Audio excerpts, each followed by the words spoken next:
Possible evacuations. Plus, how one of Glendale's busiest intersections will soon be a lot safer for both drivers and pedestrians. And say it ain't so, M&Ms could be disappearing from McFlurries, Blizzards, and other Sundays. It's just wrong, you guys. I'm weekend where you're probably going to want something to cool you off. Inferno plus 10, right? Seriously, timing people. I know. You know, anything to stay cool here this weekend. Temperatures are going to get hot. Now, notice today still below average at 103, 106 tomorrow. Then we hit 110 Saturday. By Sunday, Monday, Tuesday, Wednesday, we will be under an excessive heat warning. Temperatures between 115 and 120 each afternoon. Those overnight lows not providing much relief either. It is going to be sizzling hot. Yep. We'll see you back here at 4.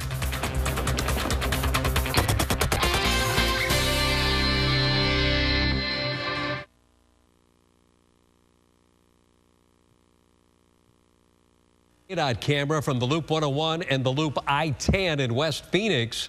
The truck overturned on the transition ramp going from the southbound 101 to eastbound I-10.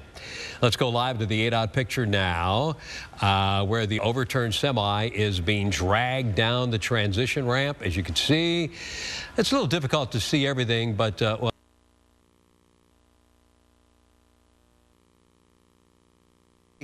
our Jeff Van Sant was there, and he joins us live now. Jeff, with more information, what do you have?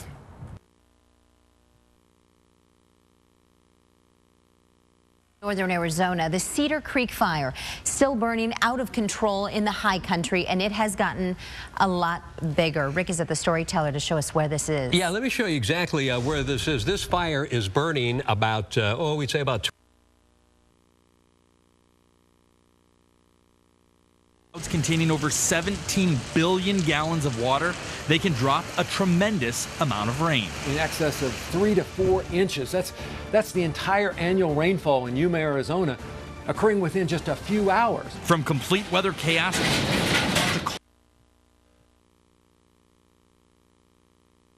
to reaches that point, evacuations will be ordered. They simply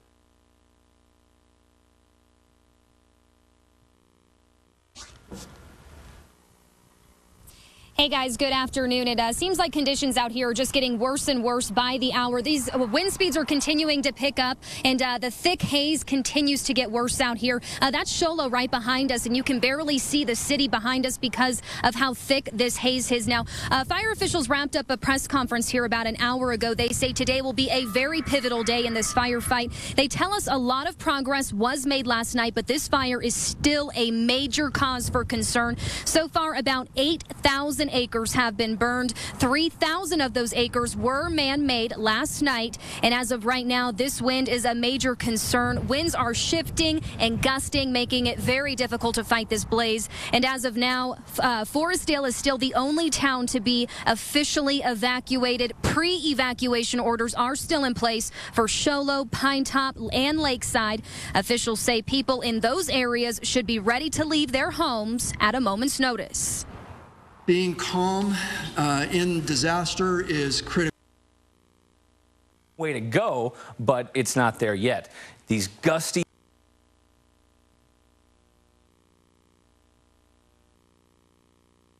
intensity of the average lightning bolt. Lightning is a very good indicator of the intensity of a storm. If you think this data is just for TV. Safety is a very big issue in Arizona, so we have specific drops on the data at a number of mines in Arizona because of explosives. About 75% of Arizona's electrical storms erupt.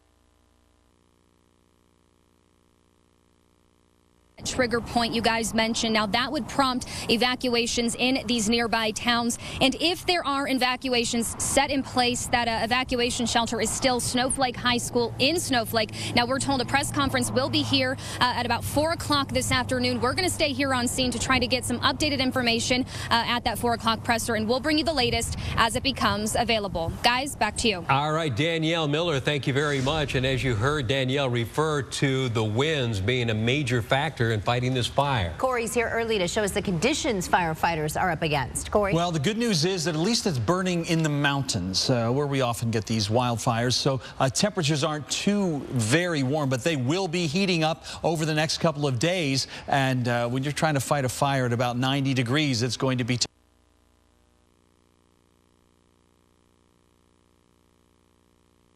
Updates, simply go to cbs5az.com for more information or download our mobile app. Well, in other news, a deadly shooting in West Phoenix led to an intense police standoff earlier this morning. Neighbors in the area have been evacuated. Kylie Cruz explains what exactly happened. Police have 2 people detained after a double shooting earlier this morning. A husband and wife were shot in this West Phoenix neighborhood, and it really turned into a very dynamic situation. And here's how it all unfolded. Police tell us that a woman was at a party near 55th Avenue and Clarendon when some type of argument started inside the home. So she called her husband to come pick her up. When he arrived, there was another fight. Now, this one happened outside. At some point, things escalated and shots were fired. The 22-year-old husband was shot and killed, and his wife injured during all of this. At last check, she's in extremely critical condition at a local hospital. Now, police tell us that 2 little boys, ages 5 and 3, were in the back seat of the car during the shooting. They were unharmed during all of this. And when officers arrived on scene, a standoff unfolded after several people refused to come out of the home. It turned into a very dynamic situation for officers as they had to evacuate homes in the area. We brought in our special assignments unit, trained negotiators with the hopes that we could get those folks to come out peaceably. We did, in fact, detain 2 males. We do not know their relationship to this shooting at this point, but they are detained and they're being questioned by investigators. Officers want to make it clear to folks that live in this area that the neighborhood is safe again. Now, police will continue to be on scene investigating this double shooting. And as of now, the victims' names have not yet been released. Reporting here in West Phoenix, I'm Kylie Cruz. Back to you. Well, a group of teens joyriding slammed an SUV into the side of a house last night. This happened near 87th Avenue and Campbell in Phoenix. You can see the SUV being loaded on that tow truck. I mean, it slammed into a bedroom where there were children sleeping. The homeowner says he heard a shaking at around 11:30 last night and came out to see the crash, which sent bricks flying. I heard yelling, and I heard that, I don't know, a shake of the house. Are responsible. They're walking away from the fire moments after it was started. And in another shot, you can see the faces of 2 of the suspects as they leave the store with fleeing customers. Investigators hope someone may recognize them and call silent witness at 480-WITNESS. Crews were able to get the fire out pretty quickly, stopping it before it could reach a row of charcoal, lighter fluid, and propane bottles.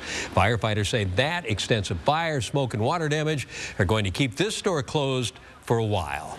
President Obama and Vice President Joe Biden are in Orlando this hour to console family members who lost their loved ones in Sunday's attack at Pulse nightclub.